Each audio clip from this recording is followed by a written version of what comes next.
31 baril na paso ang rehistro ang na-turnover sa PNP sa General Santos City at South Cotabato. Ayon kay Pro 12 Acting Regional Director, Police Brigadier General Alan Manibog, layunin ng programa na isulong ang responsableng pagmamay-ari ng baril at maiwasan ang paggamit ng mga hindi otorisadong armas sa mga ilegal na gawain.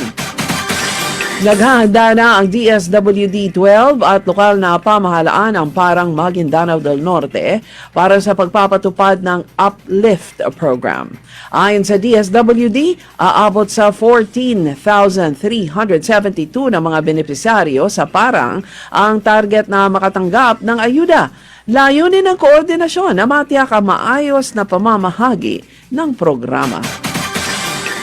Siyam na chainsaw ang nairehistro ng DENR Senro Banga sa Barangay Taplan, Coronadal City sa ilalim ng Digital Chainsaw Registration Information System o CRIS. Kasabay nito, nagsagawa rin ng orientation upang hikayatin ang mga may-ari ng mga ito na sumunod sa Chainsaw Act at makatulong sa kampanya laban sa illegal logging.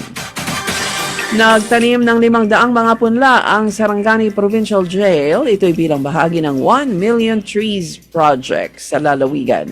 Kabilang sa mga itinanim ang langka, robusta coffee at nara sa loob ng 1 ektaryang lugar. Ayon kay Governor Rogelio Pacquiao, layunin ng programa na mapalakas ang pangangalaga sa kalikasan at mapataas ang kakayahan ng lalawigan laban sa epekto ng climate change at kalamidad. 95% na handa na ang Commission on Elections para sa kauna-unahang Bangsamoro Parliamentary Elections sa September 14. Ayon kay COMELEC Chairperson George Garcia, nakahanda na ang mga balota at election machine.